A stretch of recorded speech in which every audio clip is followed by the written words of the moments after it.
I was given paranormal powers as a child. I've hacked into just about all the information I need. They have no idea. No more books! You were given a power. Others want to take this from me. He's writing about government secrets. I knew I loved you when I was 8 years old.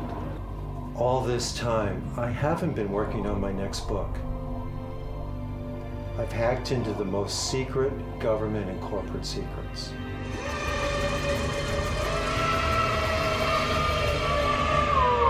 I'm using it to make a real difference.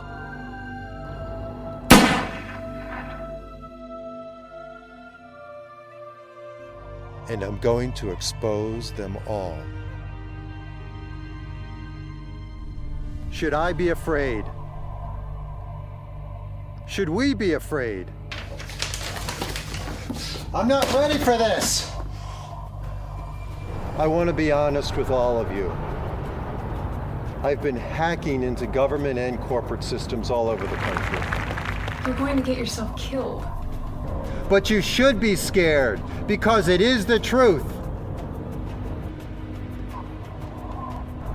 Act now, on your own, outside of the corporate systems and these incompetent politicians. I want to get out of here, but you can't see what's about to happen.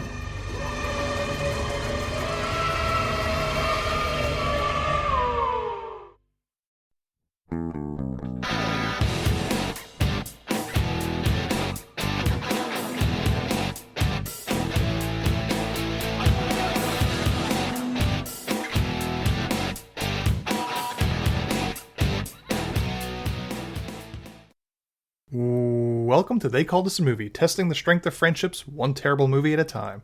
Subscribe to the podcast on iTunes and other podcast services by searching They Called Us a Movie, and find us on Twitter and Instagram at TicTamPod. That's TCDAM Pod. We are also now a proud member of Geek Vibes Nation, and you could find them at gvnation.com. Welcome back to They Called Us a Movie. This is Anthony Delvecchio, and with me as always is Dan Aquino and Mark Myers. Say hello, gentlemen. Hello, friends.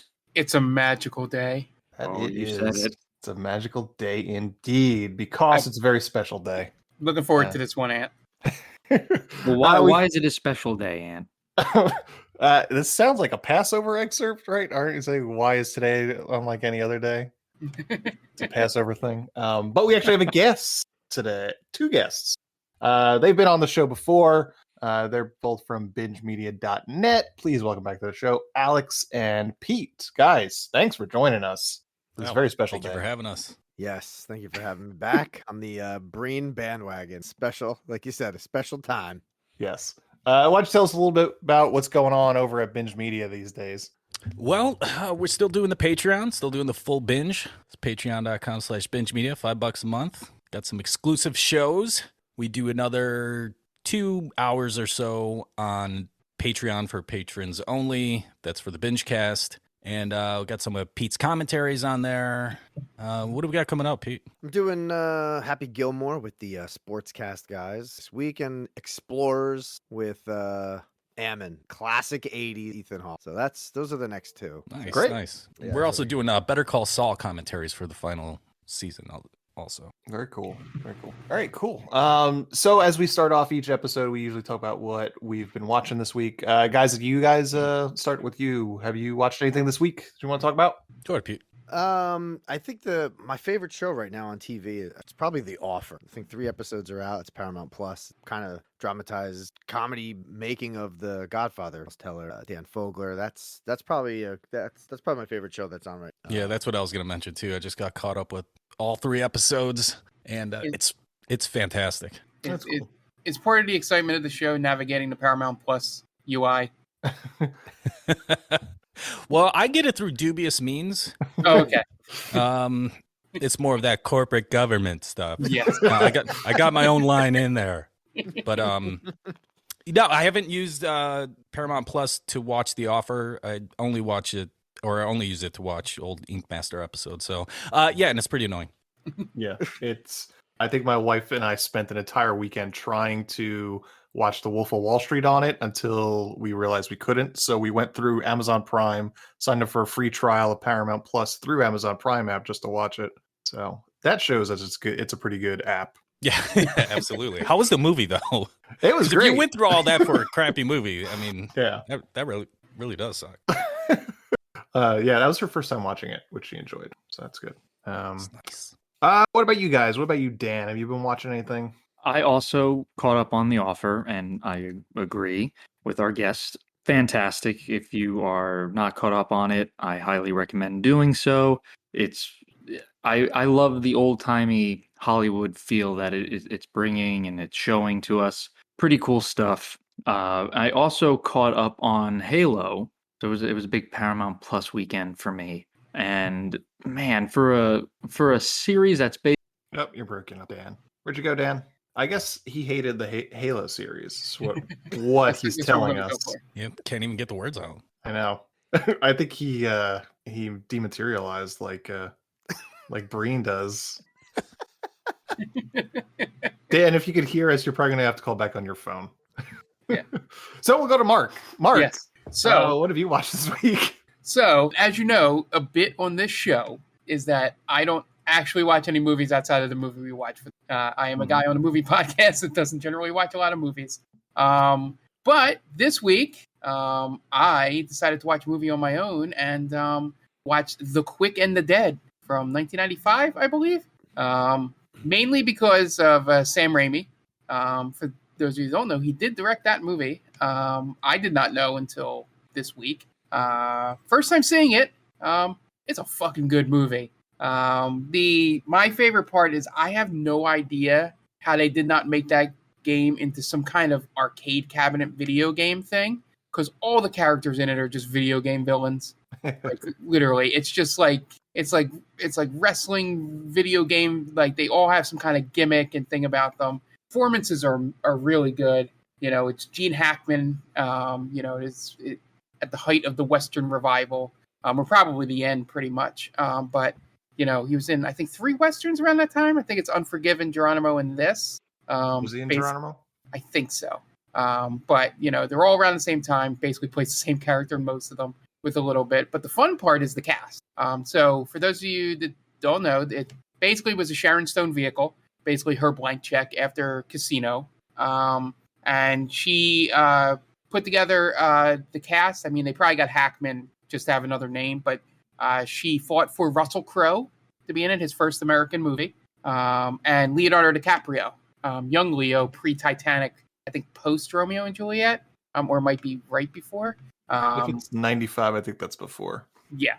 So, so those are my favorite thing about with the cast and all is when you look at a movie poster for it nowadays, or you see it on streaming, it'll say, Stone, Hackman, Crowe, DiCaprio. But if you look at the original photos, you don't see Crowe, DiCaprio anywhere on the poster. For them, or as prominent as they are. So it's a nice revisionist history on the streaming sites. But yeah, they all give good performances. Crowe is probably the best, which is saying something with Hackman on screen, but his performance in it is pretty good.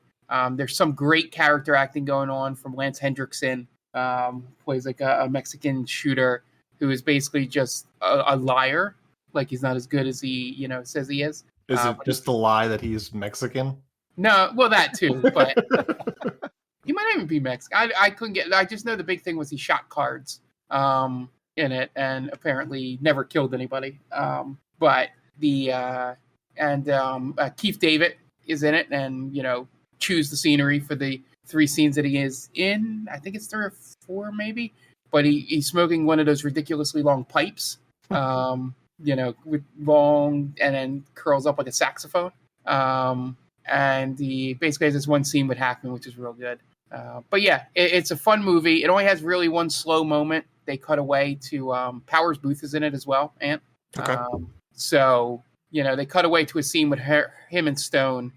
Basically letting the crux of the story, which there is a twist. I won't spoil it here, despite all the movie is, but it's actually pretty good. And it not knowing it going in made the movie that much better. But they slow down the action too much. You just have this one scene to reveal this one thing. And there is a 2 to 3 scene cameo, I guess, quote unquote, from Gary Sinise in it, who plays the marshal. in flashbacks. So a really tremendous cast, directed by Sam Raimi, fresh off of, I believe, Army of Darkness at this point. And yeah, it's definitely. I'm glad it was one of those check boxes of movies that I remember hearing about as a kid growing up and never got to see. Getting it, so I actually watched the movie. When you said you were watching a movie, I thought you actually went to go see Everything Everywhere All at Once. No, But once again, you failed me. Uh-oh. Dan, That's are my you fault. here? Are you back? I am back. Yes. All right. Tell us how much you hate Halo. I don't hate Halo. I just I basically was talking about how it's based off this big action first shooter gaming series, and it just continues to shy away from action. I think in 6 episodes, there's only 2 action scenes throughout the entire series. It's just a big swing and a miss. I'm not happy with it.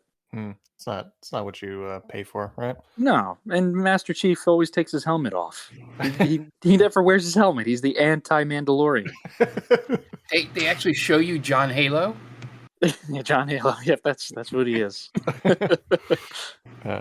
Okay.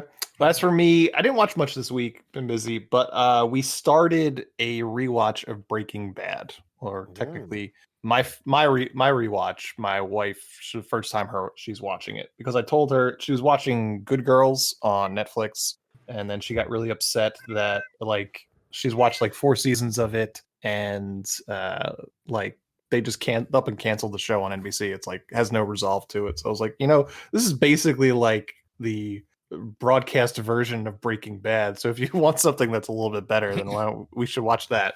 So she started watching it, and she likes it. So we're probably going to do a full rewatch of it. So I'm excited about that. That's the Better Call Saul sequel, right? Yes. Yeah. Okay, good. I was just making sure we had that. It's based on El Camino. I don't know if you ever saw that movie. Oh, okay. Yeah, no, this makes sense. Yeah, the Netflix original movie. This is the show they based off of that. Yeah, exactly. Gotcha. So that's all I watched, and we're gonna take a quick break, and you guys are gonna listen to some ads, so we can pay those bills. Back in a second. And welcome back. Now it's time to get into this week's movie, and this week was my pick. And it's been almost a year since we brought on Pete last year to do a Neil Breen movie with Double Down. So I figured bring him back and also bring Alyx back, because you guys went into a rabbit hole after we watched that movie. And we decided to watch Fateful Findings this week. So, gentlemen, let's start with you guys, Alyx and Pete. Where are you coming from with Fateful Findings? Where or when? Let's see. Was there a reason why you guys went to Fateful Findings and not the second movie? I'm just curious. I feel like I've read that this is the best one in terms of the Neil Breen filmography. I think this is probably objectively his best movie. It's and that's not really a high bar, but it is the most put together that actually has like a narrative to it that you can semi follow. Yeah. Oh, hold on. You're going to have to explain this to me. Sure. I'm looking forward to this because I was lost the entire runtime. Have you seen the others? This is the second movie I've ever seen of Neil Breen. The first one was Double Down. Gotcha. Yeah. This is definitely the most cohesive. I know you've only seen one other, and Double Down is a masterpiece. We could all agree about that. But this is probably the most cohesive narrative that Breen put out there. I mean, it kind of makes sense that he's a novelist in it. You know what I mean? It's all right there. Sure. I know those are encyclopedias, but they're probably his books too that he wrote. Oh, so many books. Pete, what about you? Where you come from? Well, yeah, after you guys introduced me to Double Down, and then I saw that there was a bunch more, I'm like, I have to watch this. And then that's when I think Alyx came over probably a week later, and we just sat down and watched Double Down. And then before we knew it, we were like done with all the movies. Mm-hmm. And I just love them, man. I can't get enough of these movies for some reason. If they end, I'm gonna start them all over again. It's just like people watch Breaking Bad nonstop. I do fucking I don't know if I can say Neil Breen all the time. I love it. The time investment is in your favor in that one, right? Oh yeah, absolutely. Hour and a half. Breaking Breen. Oh man, I don't. They're just so much fun. I mean, they are a little douche chilly and awkward when he's around women and stuff, but I mean, the acting and sets and location and wardrobe, it's all hysterical. I have such a great time. It puts such a huge smile on my face watching this movie, except when he's, touching women without their consent. Except for that whole thing. Dan, what about you? Yeah, I have to echo what Pete and Alex were saying. It's a lot of fun, but again, I was trying to figure out what is the whole point. Where's the plot of this movie? And I thought, I didn't know if this was supposed to be a drama or sci-fi, or sometimes it had like a music cue of a horror film, and then they drop hacking on us 42 minutes into the movie. So far, you're not wrong at all. Okay, so I've kind of what he was laying down then. All right. Oh man, yeah, I didn't understand. I didn't understand what he was trying to tell us with a couple that hated each other, and then his wife was taking pills, but then it's all about exposing the government and how they're corrupt. What? Why? Where did that come in? It's so out of left field. I don't even want to begin to try to like understand it. I'm looking forward to what you guys think, really. Okay. Mark, what about you? Yeah, so, I mean, agree with everything. It's amazing that I look through it and go, A, how he got these people to do these things in all of his movies. B, that he just looks like he's never interacted with another human being before. Yes. at any point in this movie. And I think we said this in Double Down, and I think there's times when he says lines where I think he's saying them for takes and then just forgets to cut them out. Yeah. Because he just repeats the same lines over and over again. And I think the one blonde does it at one point, where she says a line, pauses, hesitates, and then just re-says the line. This and C being, it only made sense when I read, I think it was the trivia on the Fateful Findings IMDb, where it says don't trust those. Those are all jokes. But No. I'm not. It's not a fact of the movie. Okay. What I'm saying is that if this guy was joking, he jokingly got into what I think is correct, is that he always tries to make himself into some kind of like Messiah-like character that saves the day at the end. Mm-hmm. Okay.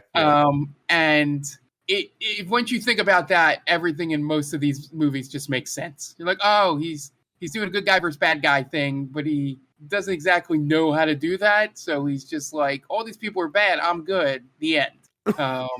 And the only way he can, I assume, do that is by rooting out corruption, which I guess comes from being involved in the real estate of Las Vegas, Nevada for your entire life. You probably see it a lot around there.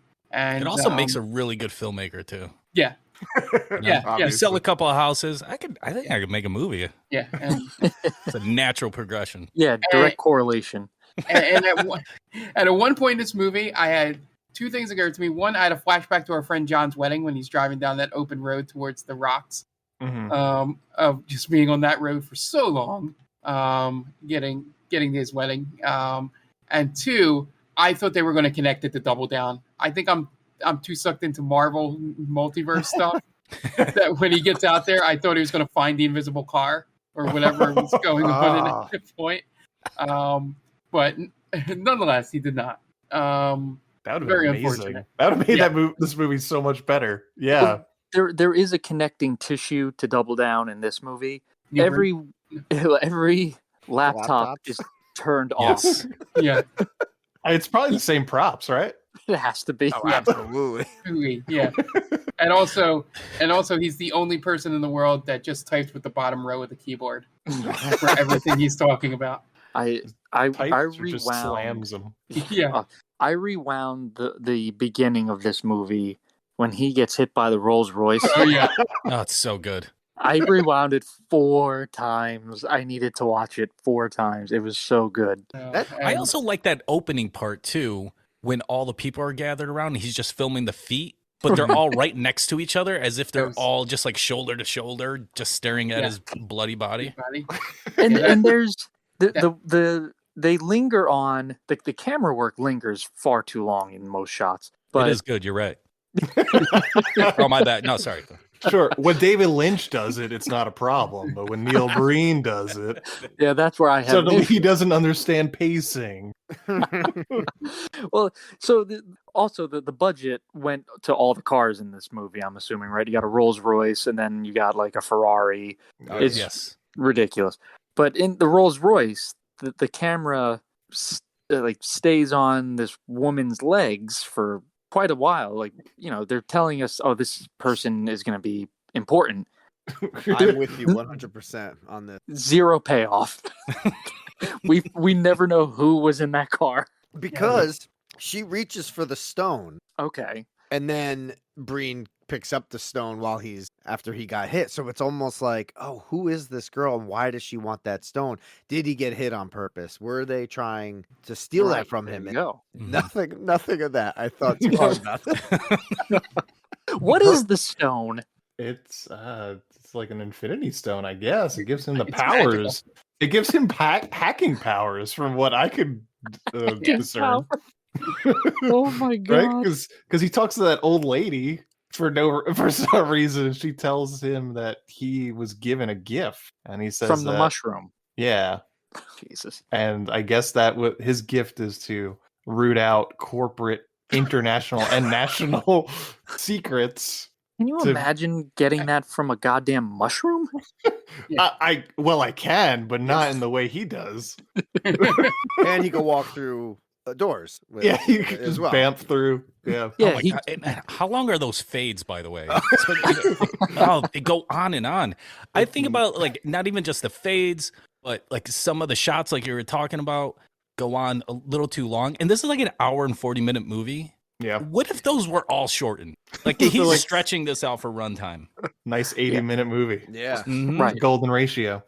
What do you think broke him? Right. In life? So in life, yeah, because Tommy Wiseau from The Room, you could kind of glean that this is a dude that was never like close with anybody, and everybody he creates himself to be like the perfect friend, the perfect husband, and all that kind of stuff that is betrayed by everybody. Mhm. What's Neil Breen's thing? What is the thing that he is trying to fulfill in his life? Is it that just to be great at everything? What To is get it? rid of corporate greed. The bankers. Like I thought maybe like he Bankers. lost his shirt in like the 2008 crash, right? But Double Down was Mhm. 2005, so obviously he lost his mind before that. I think it's women. There's too many. I don't care. You can sell as many houses as you want in Vegas. That and you can pay for women, especially in that city. Yeah. But I it's somebody you're gonna walk up to in a bar. He just heard no a lot of times, and he's like, "I'm gonna fuck it. I'm making movies now. I'm gonna Right. be a messiah in all 5 of them." I feel like he's what Jared Leto aspires to be. Oh my god. Because he like basically assaults women on film, and it's it flies, and he almost seems to have his own cult following in these movies. Yeah. And we're 5 of them, right? In this Yeah. group. I think watching this movie, I came to the conclusion of one of two things with the amount of times Neil Breen is naked in this movie. He loves himself, man. He's either hanging dong, or it's so small that no one ever want to see him naked. Now he's forcing other people to see it. It's one or the other. He I definitely- think both can be true. Yeah. he You never know definitely- with him. He's very comfortable. Like I don't feel as comfortable as he does. Even Double Down, even just he wore like the cut off sleeve shirt, and Yeah. he's just like twig, like small ass arms. Like I wouldn't even wear cut off sleeve shirts. Like I don't got ripped arms, but Breen, he does it, man. I mean, more power to him. He's just like naked top to bottom with a head brace on. Yeah. So Pete, you're telling me you've never stood in a shower with a fully clothed woman and just embraced? Oh my god, that was so weird. No, I haven't. Bleeding from top to bottom. Just profusely Just pouring gushing. blood. He's like, you saw Psycho? Well, watch this, bitch. Well, like, so another thing. So why can't, obviously everyone in here they're not actors, but even One of them kind of is. I can get to that. but The like, girl, right? Yeah, the stepdaughter. so but at the same time, just because you're not an actor, you should still have some sort of semblance on how to act and not just talk like this to each other. And then this happens. Like no one knows how to hold a normal conversation. Right. It's like everybody is interacting with another person for the first time in their lives. Right. It's someone switched them on when the camera started rolling. All right, boot up Neil Breen, and he just comes alive, and he's reading a script. It's uncanny. Mm-hmm. Yeah, I think he sold this to the cast as, all right, show up on this day. We're gonna have a production meeting where we do our first read through, and they're like, all right, let's go to a production meeting and do our first read through, and then he's just like, all right, action. Like, wait, what? no, we're not gonna go through this a couple more times. Yeah, they probably didn't even understand how the whole concept worked. It seems like. There was part of me where I was thinking, I was like, so he's in front of the camera a lot, even though he's supposed to be a director. So there's a director of photography who is basically acting as director for a lot of this. So it was like, I was wondering if if the guy behind the camera most of the time was more competent, and he's just like, maybe take that line again, so that people repeat their lines ever so often. And he's just like, okay, when it gets to the editing room, Neil will understand why we did it twice or something like that. And he'll cut one of them. But Neil did not understand why things were said twice. And he's just like, both of these are great. That is a common thing with line delivery throughout all 5 movies. I think that's Neil Breen style. He just has his own auteur style. Right, yeah. That's just the way he does things. Was one of those scenes where the guy is the best friend is murdered, and he's more annoyed that he apparently committed suicide. I can't believe he committed suicide. Yeah. I can't get you out of this one. I can't get out. Fantastic line reading. My favorite part of that scene is, as we saw in Double, you got to bring up Double Down. He just likes laying in dirt, like be dirty and grimy. Like I put in the hard work in that scene. Yes, he's just wiping his face with the blood just so he can have blood on his face. Like it's a narcissist. He gets down in the nitty gritty. Absolutely. I think it's, along with the 5 or 6 laptops that he has, which any sane man has just laying around. Yeah. I think that's what he thinks production value is. Like, let me just get all these laptops. This looks like a more expensive movie that way. I'm dirty. I'm bloody. I'm tired. I'm wasted. All that stuff. Just the whole thing about... Oh, good. I was going to say, my favorite scene, I think my all-time favorite scene in cinema now is when Neil Breen and his wife are fooling around, and he's just gingerly throwing. He's like a cat, just like pushing everything off the table. Yes, just ever so deliberately. Just, there it goes, and now it's done. I got the chills just now. It is a masterpiece in filmmaking, and I would challenge anyone to do better. Oh man, if I was back in like film school there, and we would like have to do a scene from like recreate a scene from a movie, I would pick a Neil Breen movie. Yes, you would have to. The shower scene where you're naked, right? Yeah, I was going to say, I'm very willing female Neil Breen fan participants for that one. Yes. Or like just reaching her maximum comfort level, right? Yeah. She's just like, this is as far as the scene's going to go. You're already doing more work than Breen did. Yeah. I'm not kissing you on the mouth. We're going to kind of hug, and then everything's to the side. And kind of rotate back and forth a little bit, as if we're kind of like slow dancing at a middle school dance. But no, nothing more than that. I'm not getting naked. And also, while you're sleeping, I'm just gonna creepily kiss you all over. What a fucking creep. Oh my God. I want to go back to when he's in the hospital. He has the whole brace on his face, but then I guess the oxygen mask. There's no holes in it. Yeah. It's so bad, and the one that goes in the nostrils is actually underneath the mask too. Yes. And he's pulling it off, and the IV, he's got no needle. You can see like the end of the tube when he's ripping off the tape. Oh, it's so funny. He's afraid of needles, I guess. And then the first like close up of that mask, you just see the crudely cut mouth. Yeah. In it. I like to think that whatever grip or whatever that put that cast on his head, like the set must have been like, oh, finally we don't have to hear from him or see his face. Like back to the laptops though, it's like it would be so easy just to turn all of them on, right? Yeah. Like they have to be. So he's a real estate guy, so I'm assuming these are like fake laptops that they would use to just prop it. That's right, for staging and all that. Yeah, exactly. Because it'd just be so easy, unless he's just like if someone's on side like, Neil, shouldn't those be on? And he's like, oh, we'll fix it in post, but he has no idea what that means. He's just saying it because he's heard people say that we'll fix it in post, and then they get to it, it's like, well, they didn't turn on. It was in a book. He saw that in a book. I think it's very assumptuous of you, Dan, to think that Neil Breen has read a book. I think he wrote a book. He's wrote books. Do you see all those books? Now, did he write a book? Or? Well, he only wrote one. Yeah.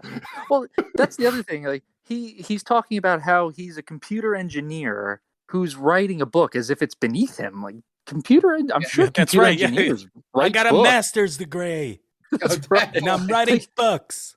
Take my word for it. I have a master's degree. No more books. No more. He doesn't have to give you a book, guys. All right. He's not contractually obligated to give you anything. Right. This is the exact same thing that George R.R. Martin says. Yeah. and also the way that like we just described those lines, we've probably given more passion than he did. Yeah. The going back to Ant's thing about or whoever said about him not understanding what post meant, fix it in post. I also think all the things he says to the book editor is something he's heard too. He's like, oh, I heard the word retainer before. Yes. Like I gotta say that you don't have a retainer on me, and I can do what I want. And he just spouting out all the terminology he's heard before. Yeah. Yeah, he's just so angry at people willing to give him money to write a book. I would love to know his top 5 favorite films. Just to know where he's pulling Fateful from. Findings. The second one's Double Down. The third one is I Am Here Now. You're not wrong. He is pulling from his own movies because it's the same shit over and over again. Yeah. I sample myself. There's one surprise twist where early on when he just releases himself from the hospital, and I guess bad on the hospital, where's the security? They just let victims just walk out. That are gushing blood. Yeah, gushing blood. Where he mentions to his wife, "Where are my pills?" The pills. And then he said, the very next scene, "Oh, I don't need these anymore." Yeah, he's demanding her to fetch him his pills. Right. And then she looks nervous about it. Yeah. Well, because she's just thinking of all the pills that she could be taking if he doesn't take his. Yeah. Right. I enjoyed the fact that he patted his shirt 3 times despite not having a pocket on the shirt. And just obviously is not carrying a giant bottle of pills in it. Yeah. Right. What was his thinking during that scene? Like, I'm going to ask for pills, but then I'm going to say I don't need them anymore. Why? It's like I feel like the whole patting the chest looking for it is like that thing we do when people ask us what time it is and we look at our wrist. You know, it's like I've seen people look for things and touch pocket areas. Oh man, it must be so weird being an alien on this earth and trying to pass off as human. How jealous do you think he is of Tommy Wiseau? I don't know. I think Tommy Wiseau's a one-trick pony. He can't really. I totally agree with you. Yeah. But at the same time, you don't see Neil Breen movies getting midnight releases, right? Not yet. Not true. quite to the extent of The Room, obviously. I'm sure there's Yeah, probably some right. places that have them. I know this like premiered at like somewhere in Austin for some Harry Knowles thing. Oh, the Button-omathon, yeah. Yeah, exactly. But I guess there's no double Neil Breen screenings in Philly. I know that. Right. And no Yeah. one's going to these theaters in their cut off vests. Yeah. That'd be great. That would Maybe we just need one person to start it. Maybe we could be those people. Why not? That's our calling. Speaking of, you were talking about Neil patting his shirt down to see if he had the pills, which was ridiculous. But speaking of I don't know if you guys notice, he has the same style shirt, like the same exact shirt in just different colors throughout the entire movie. It's got the sleeves are rolled With up. the sleeves rolled up. Yeah. Mhm. I mean, not for nothing. The guy's got style. You got to give him that. And they're rolled up, man. They are high. Yeah, as high as he could possibly get those shirts to be rolled up. You can't go And one it's- more. You're in the pit at that point. And it's 2 sizes too big, so it's like a super. The cuff is so thick around his arm. We were I think Ant or Mark, you were talking about how he kept saying we'll fix things in post, and like the director of photography was behind the camera most of the time, and like, all right, well let's just do a couple takes of that. They didn't do it for one scene, and that was the kidnapping scene where it was like an awkward run-in. Yeah. And Neil looked at it and was like, "Perfect, no notes." Yep, that's how people get kidnapped. He did the Ed Wood thing. Cut, print, perfect. Exactly. And then he's giving us the play-by-play the very next scene. Oh yeah. I'm outside the house. Where you usually walk through to get to the front. Your And purse I is on see the your ground. purse on. Dan, he can make these great scenes because he doesn't have to worry about notes from the corrupt corporations that That's run true. film studios. Yeah. You know, he's an independent auteur. The most chemistry he has with anybody in this movie are voicemail boxes. Which is Yeah. funny, because a lot of the times he's like, "Are you there? Pick up," like he's talking to like a home machine rather than Yeah. like a cell machine, which, who has the home machine at this point? Also, either way, he would know, right? That he was talking Yeah. to a machine, but he doesn't know because, like you said, he's an alien. I was going to say, because he doesn't understand how machines operate. That master's degree is wasted. You said hello. That must mean you're there. I heard you a second ago. You know, Oh, so you're saying he would fall for those answering machines like, hey, how's it going? Nah, just Mhm. kidding, I'm not here. Yeah. Wait a minute. He must have been so confused when he called the home phone and it was his voice that picked up. Like, what the fuck? I'm Just blew his outside. mind. That's But not I'm me. inside. The corruption goes all the way to the top. Yeah. Oh my god. And I cannot wait. I cannot wait. And I mean this whole, like, I'm not even like being ironic. The ending. Oh my god. Holy. What a fucking shit. scene. I'm glad that he discovered green screen. Yeah. Oh, and like Green I'm pretty sure he Green uses it. He uses it a lot in his next few movies too. But Oh. wow. I at that point, my brain was completely broken. So I was just, I was just totally on board for it at that point. Like, yeah, politicians just blowing their heads off in front of the media. Why not? And applause. Yeah. That applause. I love the Yo. one dude's just like, I am president of the bank. The bank. Oh I'm leaving man. my Specific position at the bank. Yeah. They also had doctor of the hospital. That's right.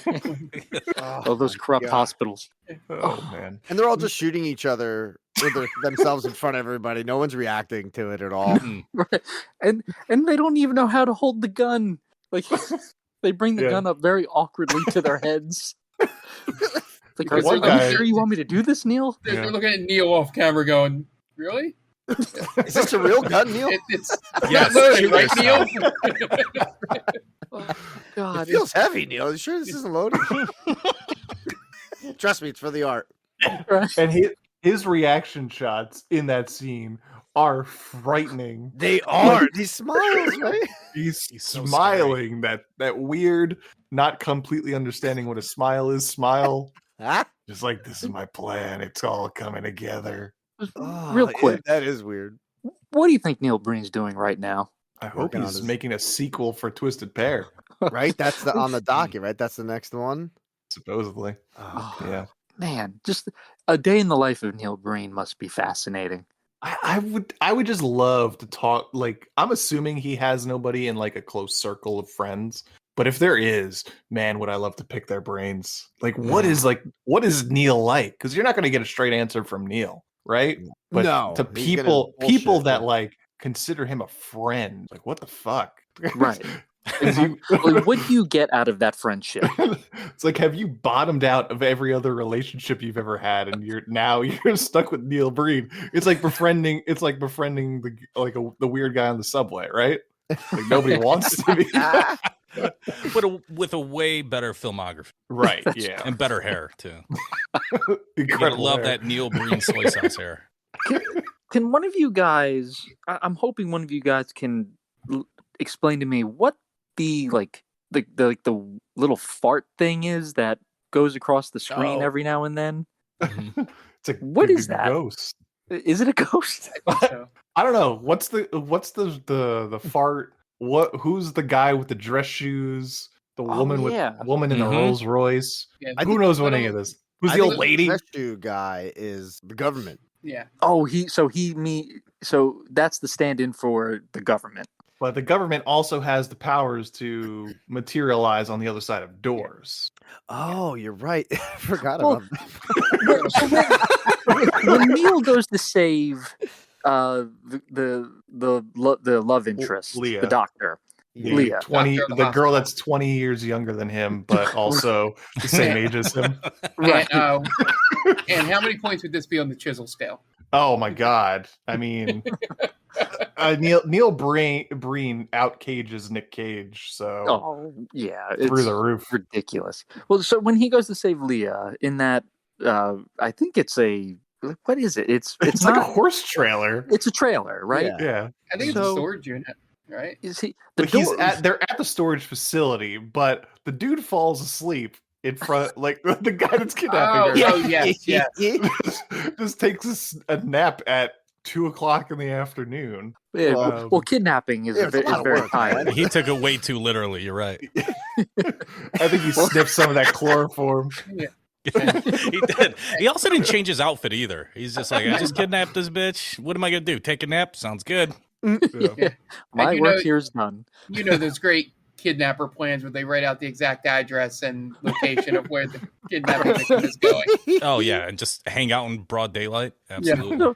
So he goes to rescue her, takes the gag out of her mouth, takes the blindfold off, re-gags her, re-blindfolds her, phases out of the door that was already open. No, he doesn't have the key. Yeah. I thought he opened it. No, he has to materialize through the door. That makes much more sense now. Like, Yeah, well, yeah, why yeah. didn't he just open the door? No, because it's locked, and he tries to get the guy to give him a key, and the guy says he doesn't, so he breaks a Bud Light bottle I ain't over got his no head. key. Then why didn't he get the key from that guy then? The guy said he didn't have it. I guess he took it out him as his word. Well, how did he get her in the trailer then? He lost the keys when he locked it. You know that old swallowing the key thing? Damn. So he earned that rest for sure. Yeah, Yeah. he had his tummy ache. So, Fateful Findings from 2013 is directed by Neil Breen, director of Double Down, I Am Here, ... Now, Pass Through, Twisted Pair, starring Neil Breen, Clara Landrat, Jennifer Autry, Victoria Viveros, David Silva, John Henry Hoffman, and Danielle Andrade. IMDb score of 4.3 and Rotten Tomatoes score of 46% audience. And I didn't have any budget or box office numbers, but through the roof, I assume. I mean, it's all right there on the screen. And I have a joke that I wrote here. Men will literally uncover the most secret government and corporate secrets instead of going to therapy. He does go to. Doesn't he go to therapy? This is the one thing. I feel like the psychotherapy scenes are autobiographical. because the whole movie, the psychotherapist is trying to get him to take pills. And Yeah. I feel like this is Neil telling his real life therapist he doesn't need pills. Also, I felt bad for that lady because he goes back to her a couple of times. She's wearing the same thing, and he has different stuff on. He has like different clothes on, as if to, just like, this isn't just one session. Everybody, I'm going back multiple times. I just like the picture that she's just stuck in that tiny room for days on end, I'm waiting for Neil. just sitting, just waiting, twiddling her thumbs. I wonder if he told that, like, bring your own wardrobe to set whenever you're on, and that's 100%. just all she had. Like, this is my finest dress. This is all I have. Yeah. Can they sit any closer too? By the way, in folding chairs. Right. It's like a Literally in her lap. Yeah, his knees are in her thighs. But that's like literally, that's every scene though. It's like everybody is way too close. Like there's the end of the barbecue where everybody's just in frame. Oh my god! It's like they're getting ready to take a group photo, but they're all just talking. Do you remember the scene right before they're all standing outside the barbecue? They're all right next to each other. Yeah. Didn't the one guy try to like sexually assault the other girl? Yeah, he tries to grab his Russian mail order bri by the ass. But then, right. Then he's fine in the next scene. He's absolutely fine the next day. Everyone's taking a picture together. They're all lined up. It's a class photo. It's great. Yeah. He's not drunk anymore, I guess. I don't know what happened. Jim likes to pound some Bud Lights, man. I like in that scene where they fill in crowd noise and there's only like 5 people there. Oh, yeah. God, it's so good. It's so good. It's so funny because even in the scene before, they're like, let's have a nice, quiet, relaxing barbecue with just Jim and Amy. And then it's like, other people are here too. And here's crowd noise to make you think that there's more people here. Right. It makes it sound like there's 30, 40 people there. Yeah. Oh, and I love the fact that they're all surprised the doctor shows up to this private barbecue. Yeah. And for some reason, there's a fiance now. There's a fiance, and what bothered me, his name was also Jim. Yeah. There's like 5 characters in this movie, and he ran out of male names.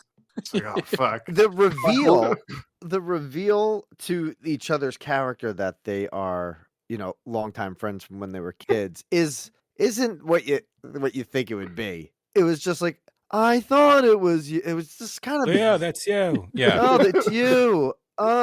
So weird. Yeah, that whole scene, they went out of their way to not reveal her first name. Like, I keep bringing up the doctor of the hospital. Yeah. Like, that's how she's introduced around, just so they can't say her name. Yeah. So they can have that reveal happen. I'm not as patient, but I'll check up on him. I love in that scene, Leah gives the wife a dirty look. Oh yeah, because the wife noticed that Leah is talking to Neil Breen, and she's like, "Well, what the hell's going on here?" And Leah has the audacity of like, "What the fuck's wrong with you, bitch? You're hitting on this guy's husband or this woman's husband." Yeah, it's also weird that Neil Breen has been pining for a girl that he hasn't seen since she was 8. Yeah, this is like the woman that he has set every other physical relationship up against on a pedestal. And that girl was 8 years old. I wonder, like you said, I wonder if this is like autobiographical in a way, where he's like, there's a woman that he wishes that he could be with since he was like 9 years old, or whatever. Yeah. Like, he's never got over it. Hey, we all have the one that got away, right, boys? Yep, mine was at 9, or she was 9 at least.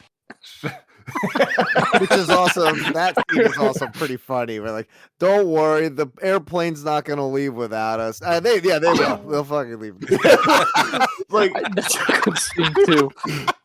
Like, you don't know that, man. That guy doesn't understand how planes work. Yeah. C-25B's not here. We can't leave yet. We got to wait around. I could just imagine them showing up late and him freaking out. Like, what do you mean the plane left? This isn't supposed to happen. And she's I told you, the airlines are wings of the corporate greed and government scandals. And the young Leah is like, "Where's Dylan? Where's Dylan?" And he just like pops up, like he's right behind the car, she's staring right at him. I'm right here.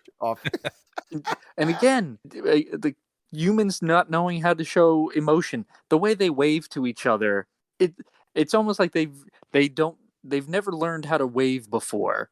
So the way that like these big long strokes of waving in the air instead of just giving, like, all right, see you later. It's like, Yeah. I had to pause that and rewind it for my wife multiple times. Yeah, and either It's that so is awkward. either that is the slowest driving car of all time, or Oh my Dylan God. is human. He just let off he just let off the brake and just let it roll down the street. And they're late for the plane. We established that. And he's driving so slow. Yeah, them waving. It's kind of like in terms of no idea of what they're doing behind it. It's kind of like when you see those videos of like where like the Chinese people have trained like beaten dogs to like stand up and walk normally, like on two legs. It's kind of like that. Like, they don't really understand what they're doing, but that's what but they've been told to do it. Right. Or he's just like his one directing advice was like, just wave like you're underwater. Yeah, do you think slow and deliberate? You think that's what it is? Do you think like the actors or actresses that are in this movie, like they know how to interact like a human, but his direction to them like just messes up their whole right. Their whole It's gotta be, right? ability. Because no normal person waves or talks the way that these actors do. Yeah. They all talk like Neil Breen. Yeah. Right. They do, yeah. Yeah, that's I wonder if that's doing all the ADR. He's like, why are you guys talking like you know each other? What is this communication you guys have? What is this rapport? Oh, no. That's too close there. Too close. Too much motion. And that's the thing. It's like they get in, actors as a profession, you should be able to emote. That should be like one of the first fucking things that you should know how to do as an actor. Yeah. And they're all just like, I love you.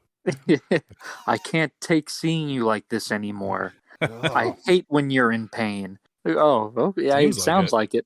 Yeah. So you got to have 2 seconds of breath in between each line. That's the Breen way. And a lot of the actresses stare at the camera. I don't understand how any of this gets past so many eyes. Or I don't know how many eyes are on it, but someone would have to say something to him, like Neil, she's looking right at the camera, but I want her to look at the camera. It's like they're waiting for someone to yell cut. Yes. Yeah. It's like, okay, I've said my line. What else? What happens now? But I wouldn't have been surprised if at one point Breen did say cut in the middle of a scene and just kept it in there. Right? It's like he's arguing with his wife about the pills and she says the line 2-3 times and Neil just says, okay, cut. And then we go to the next scene. Or him saying cut, like it's like the line gets cut off, like he's real bad editing. He uses cut in a completely different way. Yeah, it should really. These movies should make you feel pretty good about your chances at kind of going out and come true, and I mean that in a good way. Like you see what this guy's able to do. You could probably do better. Yeah. Well, that's the thing is like I was telling my wife yesterday, like when you are doing an independent picture with very little money, or even if it's like a student project or whatever, filmmaking is about getting resources for your film. And you got to have the script, you got to have all that, but it's about getting resources. These are all the resources he has. He's got 6 laptops. He's got just as many cell phones that he can throw around. He's got a few books and access to some actors and houses. Or actors. I say actors. That's very generous. Strippers. That's what I meant. And the one thing I will say, and it's going to sound kind of self-serving, but Mark, Anthony, and I, when we were younger, we did our own kind of sketches, right? And none of us are actors, and I'm not going to pretend like we were great or anything like that. But, and I'm sure Ant and Mark can back me up, we actually looked like humans when we acted. Yep, we did reach that bar. That's a good milestone to hit. That's Look like a human. Like, it's the lowest thing that you can do when you're shooting something. It's just act natural, act like the camera's not there, kind of thing. No one in this movie does that. No one. No, it's like they're fully aware there's a camera staring right at them, and they have to read these lines a certain way. Yeah, it's like Breen was like, okay, you ready? We're all set up. Okay, good. Action. And then all the actors just like, there's a fucking camera there. Oh, there's a camera there. There's a camera there. They Oh, froze. God. What are we going to do? Deer in headlights. Yeah, it's great though. I think for the purposes of this, obviously, Mhm. but Yeah. as Pete and Alex were saying, you go down the rabbit hole, and I feel like it's just something you just do for fun, and it's not supposed to be taken seriously. Oh God, I hope not. Yeah. All right. You guys want to get into this plot? Yeah, let's Why do it. not? Yeah. All right, Dan, what do you got for us? Oh boy. Okay, get back on track. Just gonna give a quick shout out to our friend Tia. She has a podcast called The Top 10 with Tia. Go check it out. Go to geekvibesnation.com. Just search Top 10 with Tia. Give her a follow. She's great. Okay, great. And we're going to take a quick break, and you guys are going to listen to some ads from friends of the podcast, and we'll be back in a second. Hey, this is Ken M. Padawan J. Coach Duffy. from the Ocho Duro Parlay Hour podcast. Every week, the ODPH is talking sports, movies, TV, comics, and more. It's always a parlay of topics on each episode. You can find the ODPH on Apple Podcasts, Google Podcasts, iHeartRadio, Spotify, Stitcher, Podbean, and wherever you find great podcasts, such as the one you're listening to right now.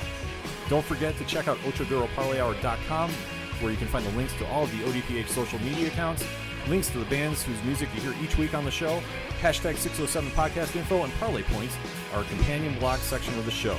Thanks for listening to the ODPH. Now get back to your regularly scheduled podcast. Welcome, travelers. Seems like you're looking for a story. Well, I got one for you. It involves adventure, friendship, and all sorts of... Earl, why don't you tell him about that time I stole that big-ass melon?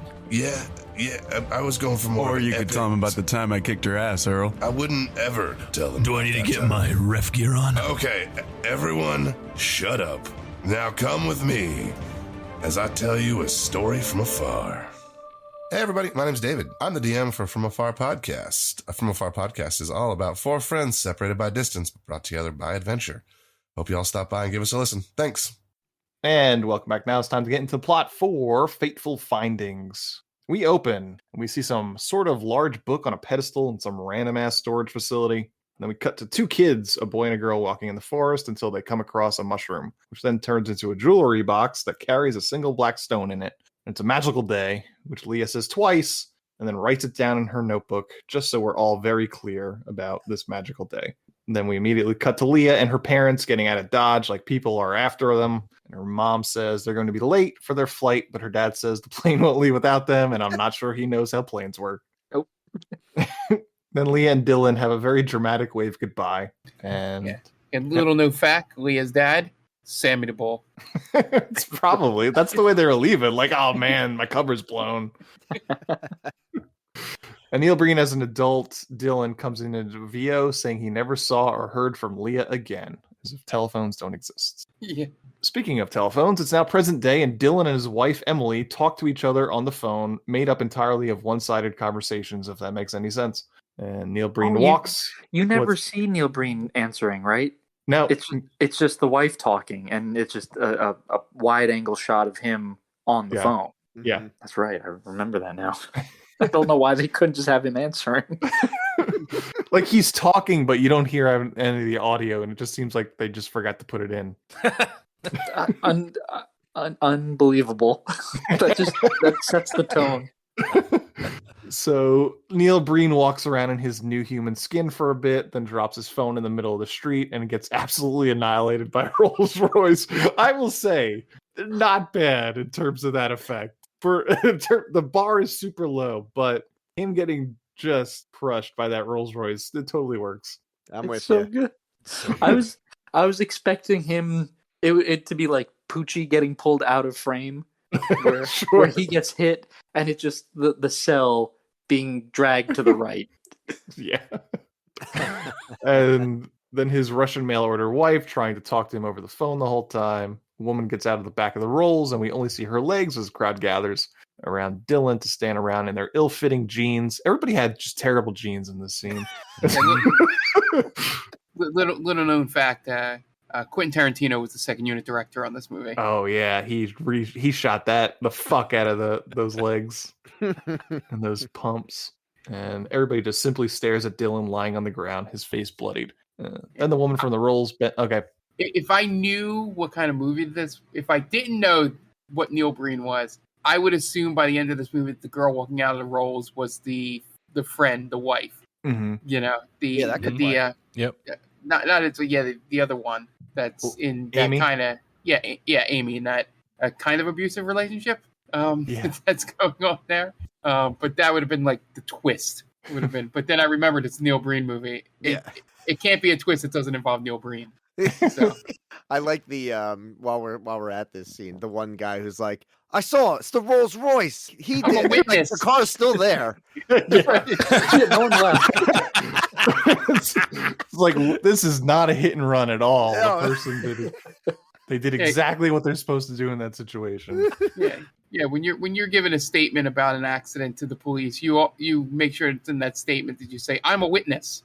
Witness. I saw it. It's the Rolls Royce. It's right there. He did have an Australian accent, so he's probably a criminal. So he's like, that's what I would do. I'd run. So in this scene, a couple people say their lines twice, and I'm like, oh, that's kind of odd. But that's just par for the course, as we've already discussed. You learn to get used to it while you're watching. That's the Breen style. Is he okay? Is he okay? If I'm at the scene, I'm like, why did you just say it twice? Was the one guy from Goodfellas? Jimmy Two Times. Jimmy Two Times. Gotta go get the papers. Get the papers. Everybody's Jimmy Two Times here. It was a Rolls Royce. It was a Rolls Royce. Call 911. Then the woman from the Rolls Royce bends down to. She magically puts his rock in his hand, and then Dylan gets carted away by two EMTs who couldn't be in less of a rush. He gets sent to the hospital and has his face bandaged, and we're introduced sort of to his friend Jim, who just shows up to the hospital and comforts Dylan's wife. The doctor says he's in critical condition, unconscious, and it does not look good. Then another doctor comes in, an attractive blonde woman, most assuredly not the same age as Neil Breen, comes in and checks on Dylan too. And for some reason, she wants to keep tabs on him, even though he's not her patient. Yeah, and they I gotta give it to him a little bit. Does the reveal shot of the bracelet? Yeah, it's pretty good. Yeah, it seems like he knows what he's doing at that moment. Yeah, that was the actual director of photography's shot. Yeah. Neil Breen. Now, is that the Fateful Finding? That's a good question. I think it's a mushroom. What is the Fateful Finding the mushroom, or is it just the corporate secrets? Yeah, national and international. Dude. Well, it's findings, so there's multiple. Yeah. That's a good point. There That's a good we point. go. He's not limiting himself to one find. And that's Everything actually is- the best thing about this movie. Multiple interpretations of the title. He knows what he's doing. Yeah, he does. Everyone leaves Dylan to give him his rest, and he starts to stir awake thanks to the rock, I suppose, and undoes his oxygen mask, his IV, and just walks out of the hospital, giving us a pretty good look at Neil Breen's ass as he walks in the hospital gown. And then we see the feet of some man walk into frame in a pair of dress shoes and then disappears. And that doesn't really play a major part in this movie, but it happens. Now, I haven't seen the other movies yet, so this is more of a Pete and Alyx question. Yeah. Does the Breen ass show up in every single movie? That's a really great question. You know what? From here on out, I don't think. We'll double down for sure. Sure. Yeah. Yes. We have ball sack. I'm here. That. Beat. Now, I don't think so in that one because he's more Messiah alien-ish. I honestly don't remember. I mean, I'm just gonna say yeah. Yes. And then in Twisted Pair, I think we see as Twisted Pair in that. Yeah. That's all about testicular torsion, right? The PSA. I don't care what happens in this movie, but everyone has to see my ass. That's the only thing I need. No one at all. Then Neil Breen's ass. Yeah. It's so weird that him and apparently Tommy Wiseau had just an obsession with their own asses. Yeah. I mean, I guess because they're so far up their own asses because they're narcissists. No, because I believe Alyx said it at the beginning of the show that he's just been told no so many times throughout his life. Now he's forcing it on us. Yeah. Yeah. I can do whatever I want. Right. It's my movie. You're going to see my ass. Do you think this is the way he gets the women into the uncomfortable scenes? Is going, well, I'm the one that's going to be naked. Right. Oh, absolutely. Oh, don't worry. My penis will be out. I mean, you got nothing to do. Yeah. I was gonna say there is 0% chance that he uses a cocksock in the scenes where he it is is naked. full I on am green. the cocksock. So the female doctor comes back to check on him and realizes Dylan is not in the hospital bed and calls his doctor, who tells her that he didn't discharge Dylan from the hospital. Dylan, meanwhile, walked all the way home with an absolutely gaping head wound and decides to take a shower. Oh, it's Vegas, baby. And then his Russian mail-order wife joins him in the shower against the actress's will, and they sort of shuffle in some sort of circle in the shower, his head still pouring blood down his entire body. Later, his wife calls the female doctor and tells her that he's doing great and he's back to work on his next book as they speak. And then we see Dylan fall out of his desk chair, toppling over several laptops because the pain in his head is so great, which I'm sure doesn't mean he should be back in the hospital for observation. Dylan later has a call with his publishers, yelling at them about their deadlines. He demands that they don't even call him anymore. Dylan talks about how he's got a master's degree in computers, but he wound up being a novelist, and he spends his time autographing his books. Is that what he was doing in that scene? Yeah. Oh, But why? there is another scene where he's in the office, he's looking at the computer, typing 3 keystrokes, and then looking in the book and then writing something in the book. Yeah. So I don't know if those are dedications that he's supposed to be writing in the book or what's going on. He doesn't know what he's doing. That's basically. Yeah, It's supposed to be research for his book, but it's his book. You know, he doesn't. Yeah. I don't know what he's yeah, doing. and those books on his desk that are totally full of words. Yeah, right. These books are full of words that I wrote. Then we cut to Jim and his wife Amy having an argument. Jim is drunk on water, complaining about how they don't have sex anymore, but it's because his wife is very busy with all the problems her office at the bank is having. Her back hurts. Or Her whatever. back hurts. Now, does she work for the corrupt bank at the end? I mean, all banks are corrupt, are they not? That's a good point. So she's part of the Well, problem. yeah, absolutely. But there's only one bank, as we know by the end. I don't, That's a good don't want to point. get too far ahead. Yeah. Doesn't Emily also work at the bank? The Russian mail order bride? Oh, I don't know. Oh, Do yeah, they ever say what she does? She says the bank failed Yeah. at one point. The bank failed. Bank failed. They're having this argument with an earshot of Amy's. Now, I don't understand the relationship between this girl, Allie, and these two, because Amy calls her stepdaughter, and Jim does not seem to take any ownership of Allie, so I'm not sure if they're That's his daughter. right, but he acts like it's not his. Right. It's so weird. She gets really upset and goes cries in her room after Jim storms off. And then back at Dylan and Emily's, Dylan is hard at work typing away on a computer that isn't on and calls out to Emily asking where his pills are. So good.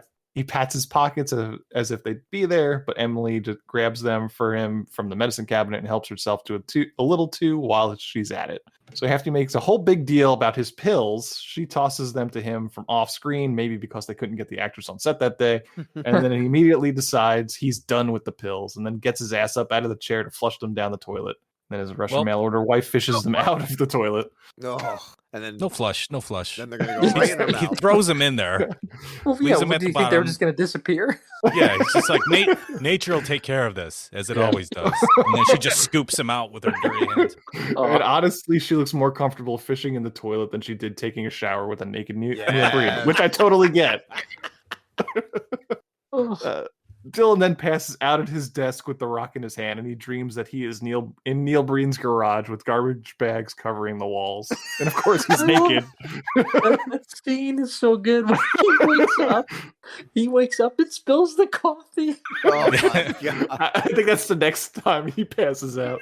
Okay, So good. real quick question. And I know I said this had the most cohesive narrative, but my one gripe with it is, where are we during the garbage scene or the garbage bag room scene? I think we're inside the rock. I thought it was the cube. Yeah. Oh, okay. But what is the cube? Come on, Alex. Jeez. Yeah, this is just. It's like, why would he tape garbage bags up on the wall? That's the only reason why I could think of, because we're Right. supposed to think we're in this black rock. I'm assuming there's supposed to be something more substantial going on with those scenes in the quote unquote stone or wherever the hell he is. I'm right with you. I thought it was like, is this another level of consciousness? Is this a spiritual realm? Like, where the hell are we? But we're literally just in a little black cube. Right. I think Neil Breen rented Mulholland Drive one day, and he's like, "Sure, let's do this." Yeah, I can do this. I can definitely do this. He's like, "So wait, you don't have to make sense when you make a movie." Oh, he took that to 11. And of course, he's naked. His wife wakes him up and asks him what he was dreaming of, and he says he feels like something is inside of him. She asks him if he's been taking his medicine, and he says yes, despite the fact that he just made an enormous show of flushing them down the toilet 20 seconds ago. And now Dylan is off to his psychiatrist's office, and it's obvious for a number of reasons that Neil Breen has never been to a therapist's office, because he assumes that it's just very similar to a boardroom, as he sits on one end, the psychotherapist on the other end, and 10 desk chairs empty in between them. So this answers a lot of questions we have for Neil Breen, because he doesn't know what it's like the inside of a therapist's office looks like, which he obviously needs to. Yes. So it's also possible that these two actors are never in the same room together. Dylan says he's feeling less stable, and the doctor says he's prescribed the medication to help him write his book. And then Dylan just pieces out, nothing resolved. And Dylan then calls his publishers, saying he needs more time to write his book because he's still recovering from the accident. Then he has another brain episode and spills coffee all over his dead laptop, and then onto himself as he passes out, face down on his desk. And he really needs to be in a hospital at this point. There's a line of dialogue when he's talking to the publisher, and he's like, "Oh, deadlines, your deadlines. I have deadlines. What deadlines do you have?" You got to finish his book. Yeah. Well, yeah, those are the same deadlines that they share. I wonder if we're supposed to read that he dies in the car accident and this is all a dream. That would be way better, right? Yeah. It's Jacob's Ladder scenario. It's a Jacob's Ladder scenario. There you go. Yeah. Meanwhile, Jim is working on his Ferrari in his garage with the door closed and the engine running, apparently, which is sort of foreshadowing for what Jim will quote unquote do later. And then his wife comes in to nag him about working on his car rather than spending time with her, which, I mean, at this point, yeah, I get it.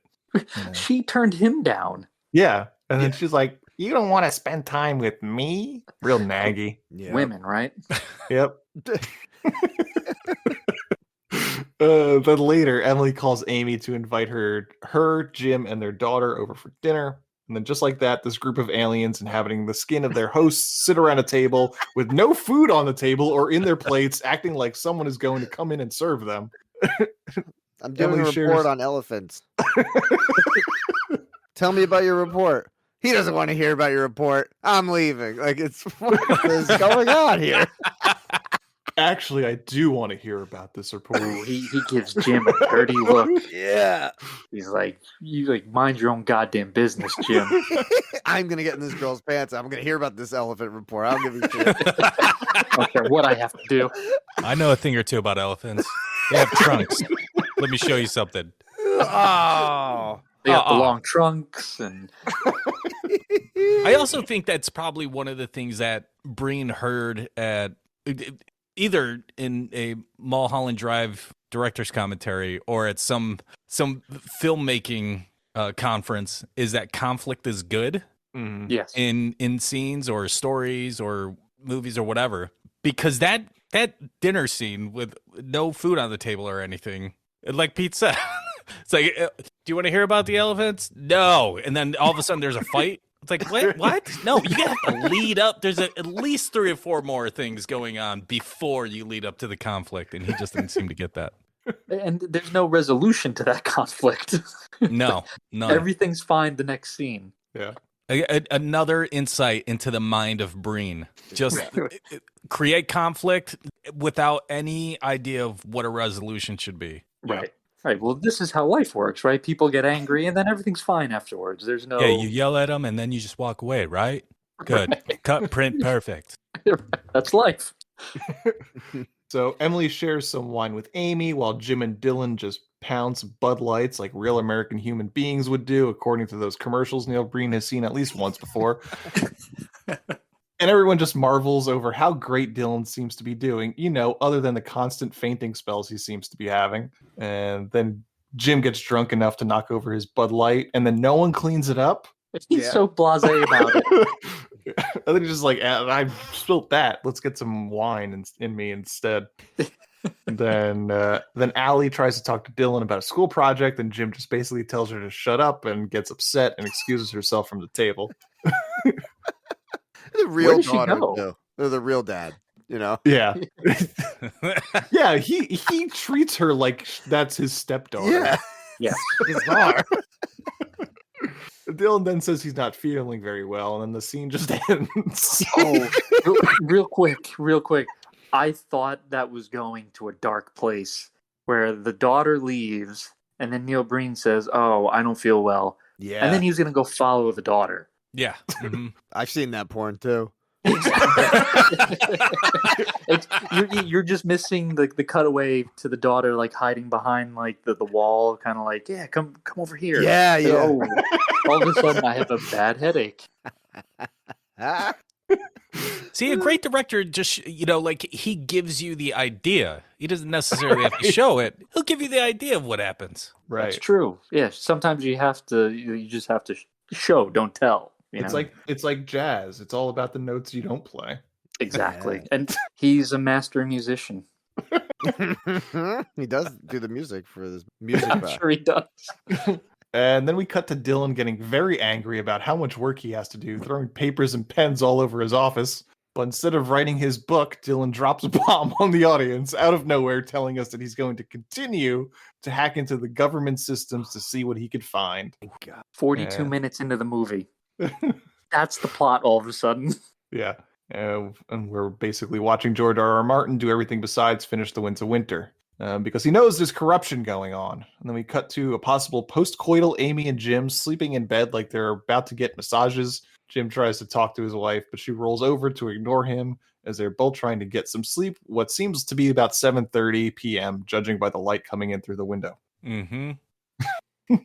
There's a scene where the Russian mail order bride asks Neil Breen to come to bed. Like, oh, it's so late.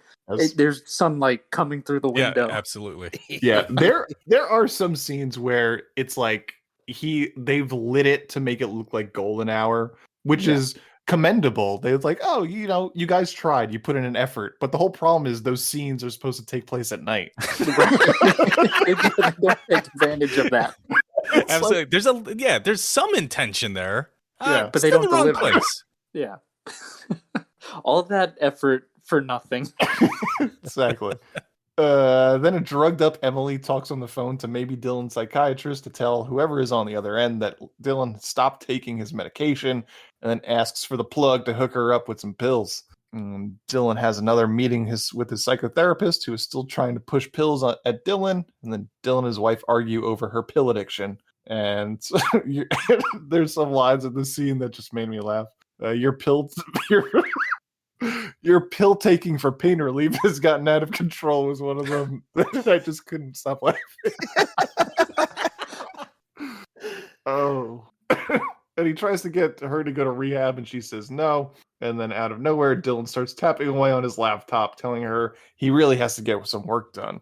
And then she says she hates her job, but he just goes on and on about how he's hacking is going to change the world. And Dylan's wife is literally pleading for help, and he can't look past his important work. And he yells at her, "It's a crutch," which also just made me laugh. I don't know why this woman's pill addiction makes me laugh so much, but it does. Because it's not real. It's so not real.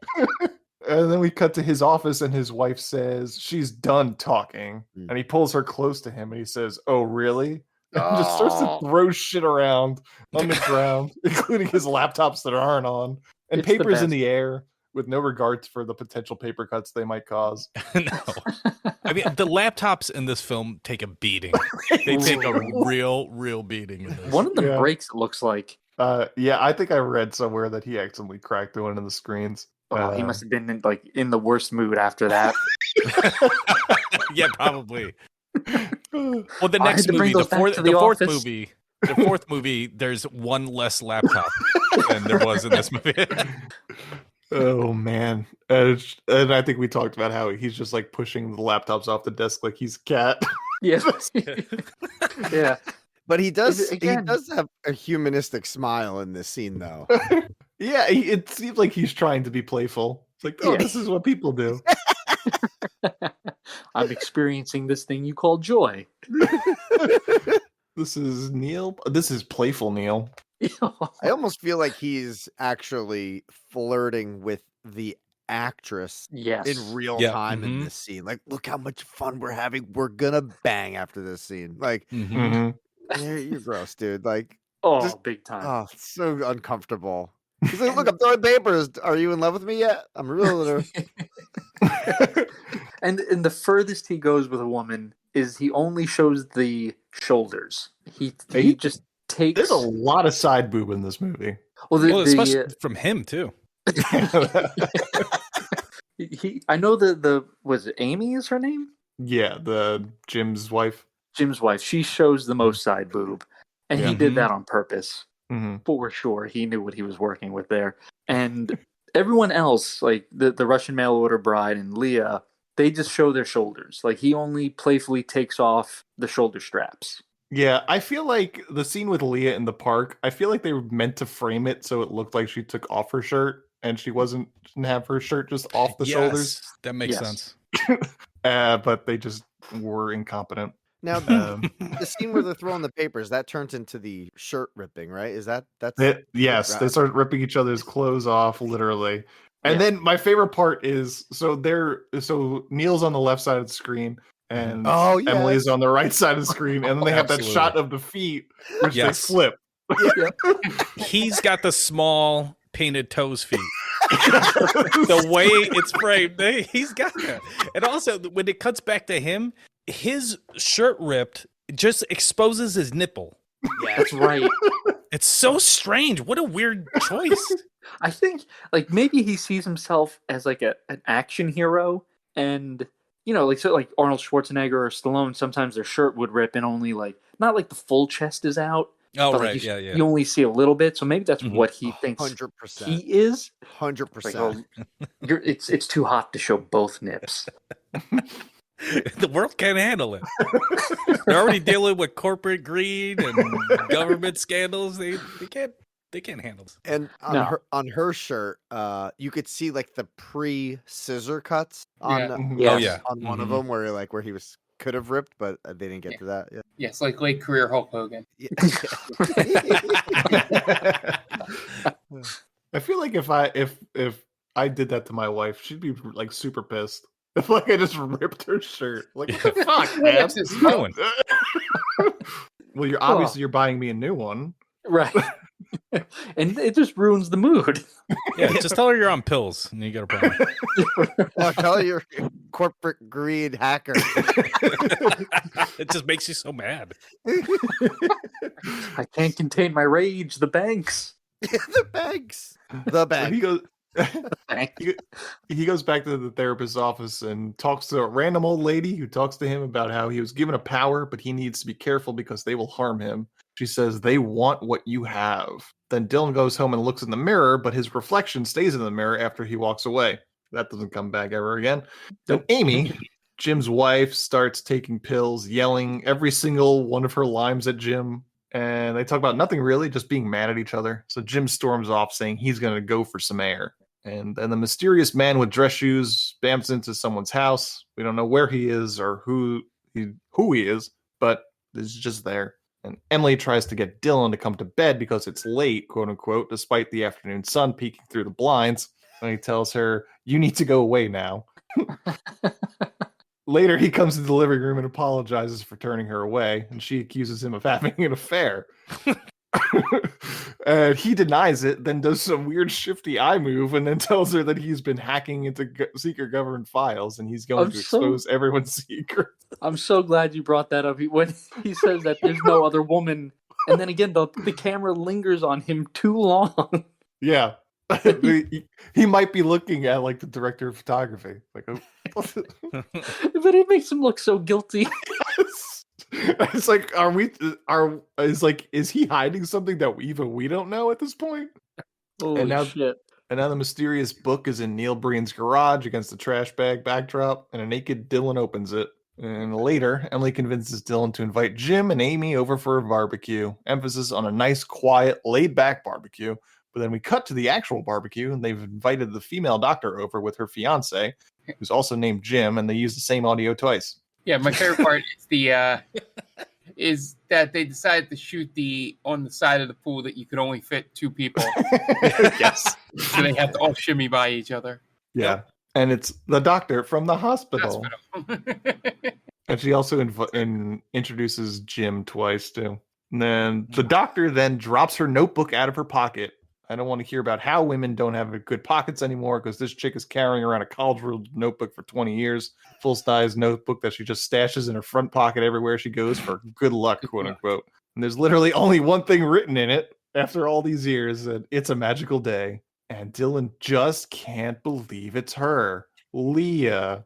And then motherfucker's about to throw it all away for a girl he knew when he was 8 years old.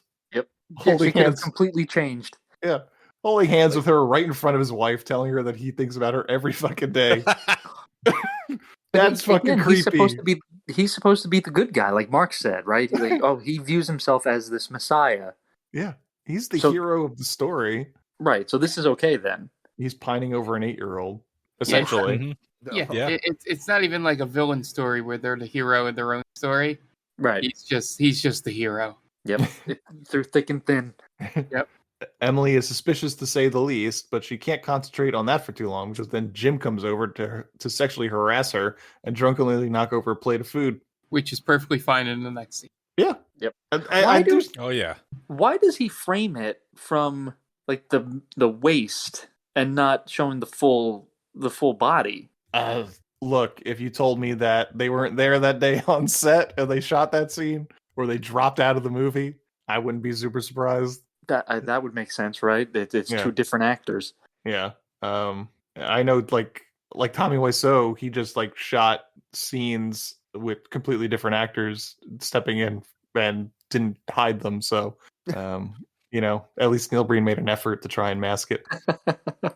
I wouldn't be surprised if like scenes like this, he edited out of order. Like this scene is supposed to happen like after, or like she's also cooking after everyone has already eaten, so maybe it was supposed to be before and time was back. Too. Yeah. Later on, while Dylan is working, Amy and Jim's underage daughter comes over to skinny dip in the pool and makes passes at Dylan through the window. Then she goes to take a bubble bath in his bathroom. Somebody had watched Christmas Vacation the day before this shot. Right. And he walks in on her and valiantly resists the urge to commit statutory rape because he is our hero after all. Yeah. The fact that he even goes into the bathroom, bends down where his face is probably her ass level, and then picks up a towel and covers her. It's like, dude, just shut the bathroom door and walk away. Like, he goes in there. It's like, you can't do this. Like, I'm taking a fuck. Like, yes, is it weird that you're just taking a bath in my house? Sure, but also boundaries, Neil. But Neil also seems like the type of person to be like, to tell people after this incident, I could have had sex with her. I could have had sex with this underage girl, but I did it, and I should be praised for that. Like he's looking for social credits. Correct. Exactly. He raping tells a young his girl. wife. He tells his wife right away. Yeah, he does. He can't hold it in. It made it her fault. Yeah. When Emily comes home, he gets real sassy about how she gave Allie permission to use the pool. So Emily calls Amy, and Amy says she's going to tell Allie never to do it again. And then Jim comes home and starts shit with Amy again, to the point that they both wind up throwing their wine on each other. So Jim storms off and goes to work on his Ferrari again. Meanwhile, Amy goes to grab a gun from the bedroom and comes into the garage, yells, "I'm going to shoot this damn car full of holes." Just love the line reading on that. That emphasis on damn. And then she winds up shooting Jim instead. He jumps in front of his Ferrari like an asshole. And by the end of the scene, I still have no idea where Jim got shot. Yeah, that's a good point, Mark, because you don't see it, and then in the next scene, it's like coming out of somewhere in his back. His collar. Or like his ear or something. Yeah. Right. That's what they shoved the blood hose up his shirt and out his neck, right? Yeah. And Dylan comes to the front door just in time to hear the gunshot. Allie sees Amy shoot Jim, and her and Amy tussle a little bit before Amy pushes Allie out of the garage, telling her to call 911. Not sure if anybody ever calls 911 at this point. Then Dylan comes in, and Amy screams that Jim killed himself. So Dylan picks up Jim's body, cradles it, and says, "I can't believe you committed suicide," over and over again. And then, "I can't help you out of this one, Jim." I can't pull you out of this one. Which is such a nice insight into their relationship that we don't get to see before this. But what does that mean? I can't pull you out of this one. It's Right? it's something that he heard in a fucking war movie or something. And he's like, "That's a cool line. I'm gonna fit that into one of my movies one day." Right. It makes it sound like he's bailed Jim out of prison a couple of times. Oh yeah. Mm-hmm. Another DUI, Jim. I can't believe it. When did this movie come out? 2013. 2013. So this reminded me of from Lord of the Rings when Sam is trying to help Frodo out, who he just got stung by the spider, and he's like, "Don't go where I can't follow." And Breen was like, "That's it. There we go." Yes. Bingo. Yeah. It's kind of like when the Room, when he's like, when someone says, you're my number one customer in the flower shop. I watch Jingle All the Way, and like that's like the line that Arnold Schwarzenegger keeps saying over and over again to all his, like, he's on the phone, like in the beginning. Like, "You're my number one customer. You're my number one customer." I feel like Tommy Wiseau saw Jingle All the Way. He's like, "Yeah, that's it." That's how you make it in Stealing Hollywood. that.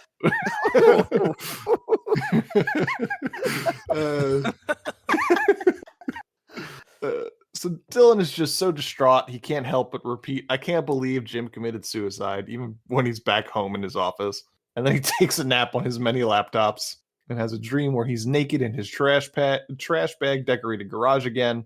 Then Dylan yells at Emily to tell her that Jim did not commit suicide before she rejected him at the barbecue. Yeah, so go back to suicide real quick. I'm shocked that Neil Breen did not say the line, "How could you do this to me?" Like, just to make it about Neil. Yeah. Or "Good night, sweet prince." Like like the end of the room. Yeah.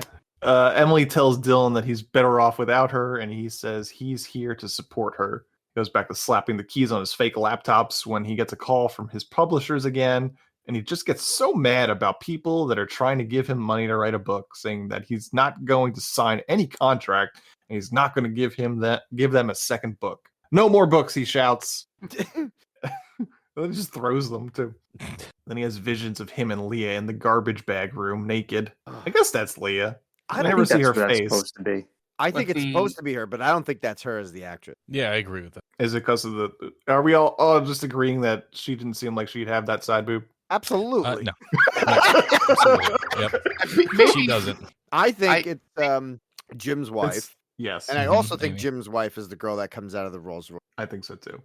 Yeah, I also think I wouldn't put it past him that that's that's Allie in the trash bag room. Oh God, I hope not. Oh, I hope not. Won't put it past Neil Breen. I think my wife Right. said that last night while watching. He's like, "It's probably the young girl." I'm like, "Oh, come on." Yeah, she's probably 18 when they filmed it, and pervy old man was like, "All right, I got to get a scene." Mm-hmm. When's your birthday? I think we're alone now. Yeah. There doesn't seem to be anybody else around. Oh, so you're 18 tomorrow? Oh, listen, I have this scene where two people. It's a throwaway scene. No big deal. It's like he's got a clock on his desk counting down. Oh, he's the first person to text her at midnight. Just pulling a Drake. So then Emily continues to have a meltdown. Dylan goes to see the old lady again and talks about the 9-year-old girl he's still in love with, and then shows the old lady the rock he's been carrying all these years.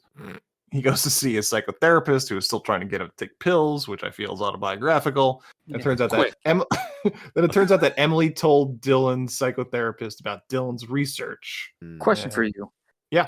Is this the scene where the one psychiatrist asks Neil Breen if he's seeing another psychiatrist. Yes, it is. So And he just like lies for no reason, right? But I don't know what this old lady is. Yeah, who is she? Where is she from? Because she disappears later. She's a ghost, I think.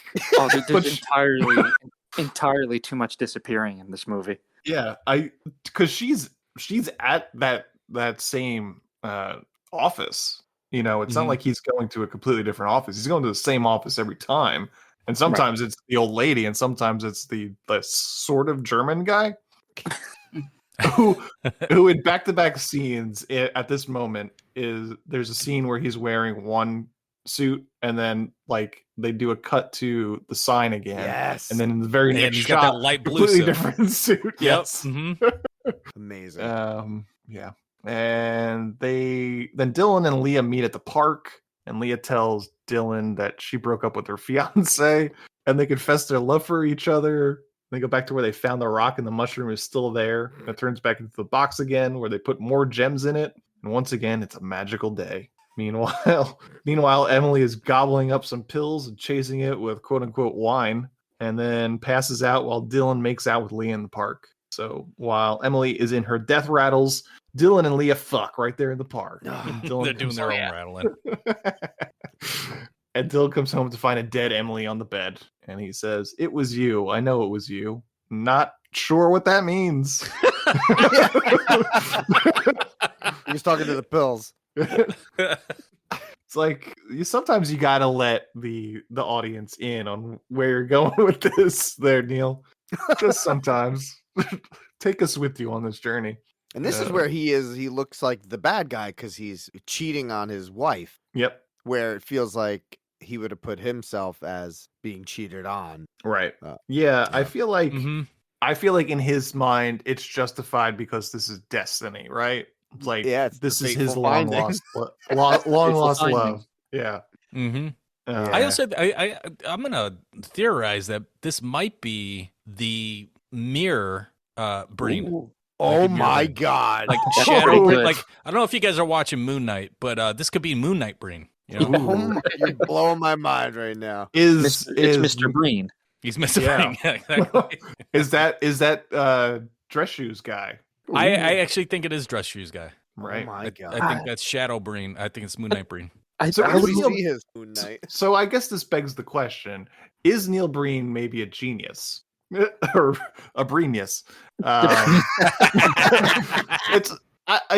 It's one of four things. He's a robot that has become sentient. He is an alien.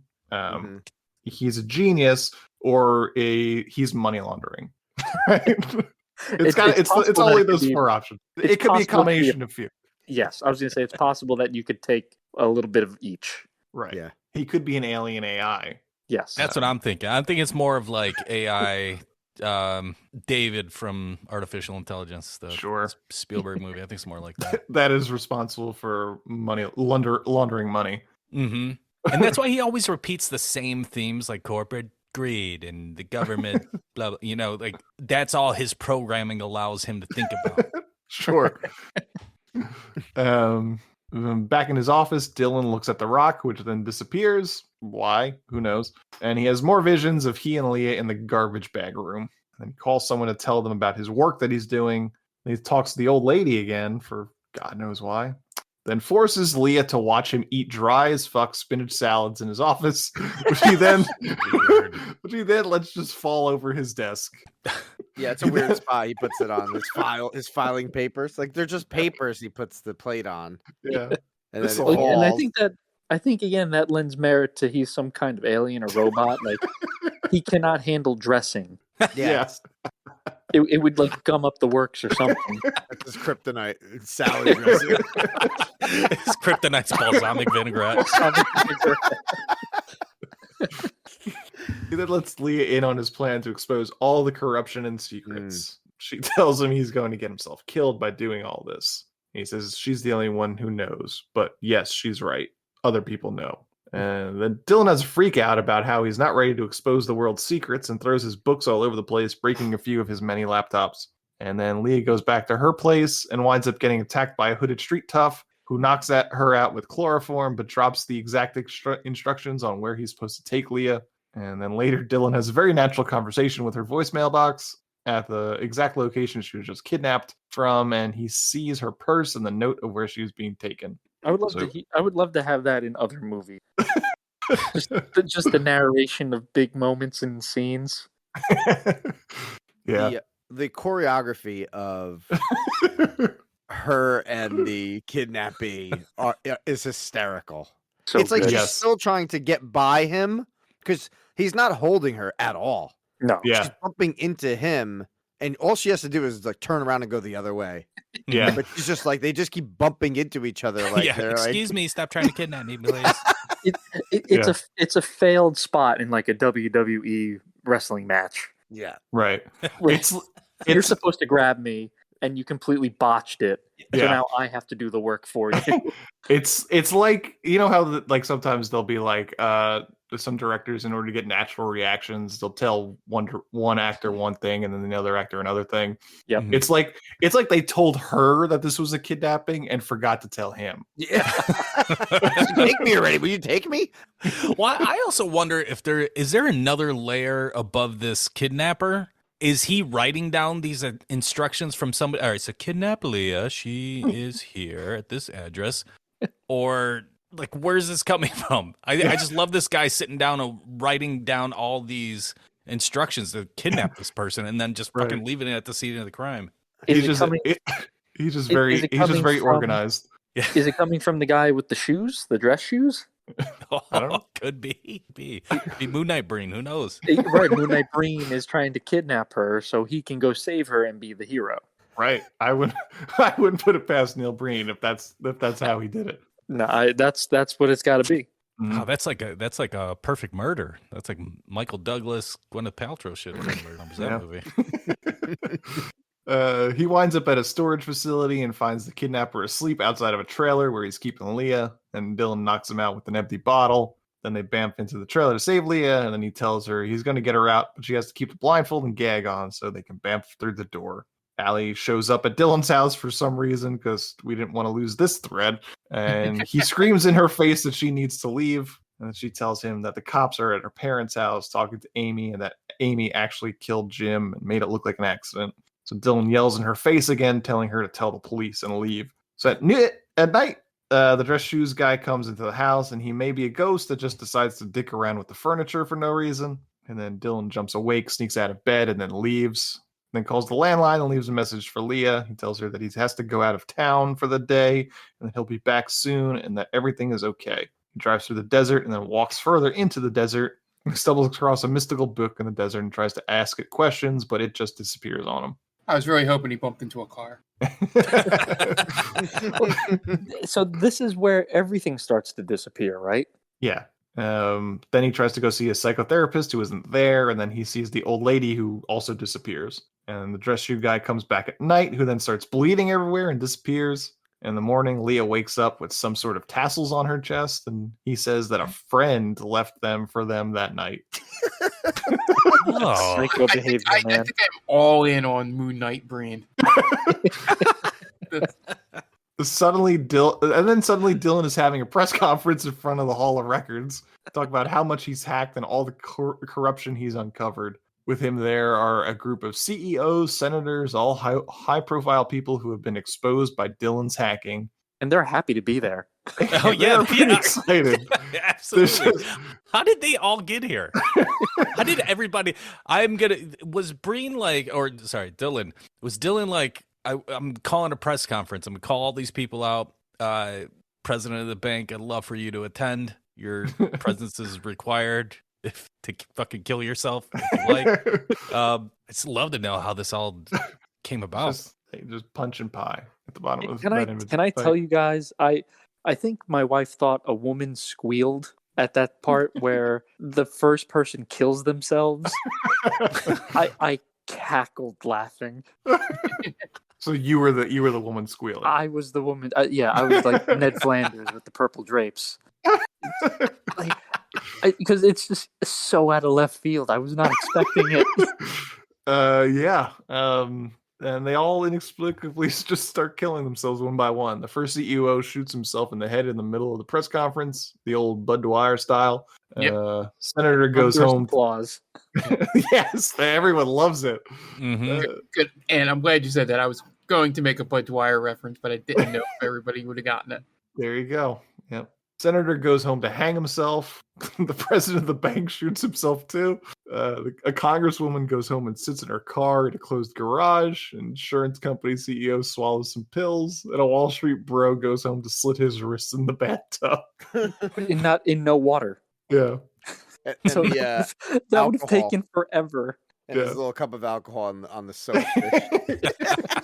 Oh, also, there's a sniper that's gonna take out Neil Breen. The loudest push ever. So Sniper tries to shoot Dylan as he spreads his manifesto, but accidentally shoots himself. We have no idea.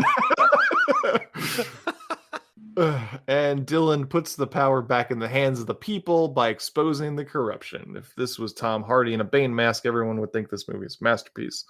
And then Dylan and Leo walk through the field they did as kids. And that's the end of Fateful Findings. What a fucking weird ass movie. And thank God it exists. Very, very easy narrative to follow here. Like I said, just to bring it back all around. Everything wraps up. Masterfully leaves you those breadcrumbs. Yes. Green crumbs. Everything's wrapped up in a neat little package. I would absolutely love if they did this movie on like a drunk history show. They should. Trying to explain this to someone who's never seen it. Oh man. I thought about this while I was watching this movie. Like, if a real established director and amazing actors and actresses just like redid this shot for shot, line for line, like, would it be good? Right, like with the pauses that are unnatural taken out, so it it's like real people talking. Yeah, like, I'm just so curious of the script and story. Like, could it be done by someone that knows how to make film? And I don't think you can capture the magic the same way. Oh, the magic will be completely gone. But would it would it feel cohesive, and would we buy it as a movie? Yeah, like would people praise this if it was directed by David Lynch? It would be worth watching, that's for sure. Yeah, I would love to see something like Jodorowsky or something. Right, I would love it. I would absolutely love for any of his movies to just be remade in earnest. Yeah, I feel like Aronofsky could do. He can do like the trippy stuff, and then he could do like dramas. And I mean, this has both of them. Fateful Findings has both of them. I think he'd be the perfect one for this. Yeah, it's the pathos that comes through in this movie. Right. Neil Breen is able to weave this magic web of comedy, drama, and love stories. It's just, the guy's an auteur. Yeah, absolutely. Oh yeah, what a delightful movie. I wish is there no director's commentary on this for this? Is there a DVD with director's commentary? Because my God, I would love to know what's going through his head. I'd love to recall this delightful findings. I mean, I had a great time. Delightful time watching this again. Is there a commentary on it, or is this somebody else's commentary? I'm not watching through trailers. I'm not watching ads on YouTube, so we'll never know. I wish the only thing is, and I know you gentlemen you've pointed this out. I would love for him to just tie some things together where you have this giant, like, comical yellow book that shows up a couple times. No clue what that's about. Then Amy kills Jim. That doesn't get tied together. She's, for all we know, she's on the loose still, killing more people. In her Rolls Royce, right? In her Rolls Royce. Yes. Yeah, the Rolls Royce woman. No idea what that was. What else? The sniper. Yeah, or Breen and the young girl relationship. Like, let's flesh that out. Yeah. Where does this go? It's a lot of open-ended storylines. In 3 years, when she turns 18, that story picks back up. Oh God! it turns into Stalked by My Doctor at that point. It was just like he'll have the same sort of pool party run in with Allie. It is you. Allie. Oh, It is you. And that conversation is obviously, I just heard you turned 18. oh. You're too old for me now. Do you have a sister? Oh my god, it's disgusting, but it's happening. Yeah. Watching these movies bring me so much joy, and I gotta thank you, you guys for the Double Down show you had me on, because I would have not known about this guy or his film. So thank you so absolutely. much. I mean, it's so much joy to watch these movies, and obviously to hang out with you guys and talk about them. Oh my god, I love them so much. Yeah, thanks for coming on, guys. This has been a lot of fun. You guys want to plug Binge Media one last time before we get out of here? Absolutely. BingeMedia.net. That's our site. The BingeCast comes out every Monday. That's our flagship show. We're doing Better Call Saul commentaries right now every Wednesday morning. They release wherever you get your podcasts, and patreon.com/BingeMedia. $5 a month gives you Pete's commentaries. Pete's right here. We might be doing a Fateful Findings one. Who knows? More Neil Breen coming to you. Maybe double down on the docket. Yeah, great. Absolutely. We'll get you guys on. That'd be a lot of fun. That would be great. Oh yeah.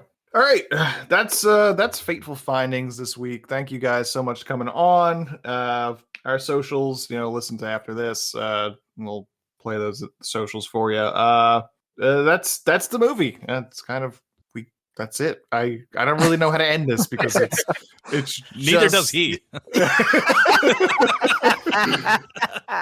It's in the spirit of it, Ant. That's the perfect way. That's there the we perfect go. way to go. Just end. That's kind of. I am without speech. Yeah. So the director of Fateful Findings is Neil Breen. So for Dan Aquino, Mark Myers, Alex, and Pete, this is Anthony Delvecchio telling Neil Breen, well, you certainly made a movie, didn't you? Thanks for listening to They Called Us a Movie. Subscribe to us wherever you get your podcasts, and be sure to check us out on Twitter and Instagram at TicTamPod. That's TCTAM Pod. You can also check us out on TikTok at They Called Us a Movie.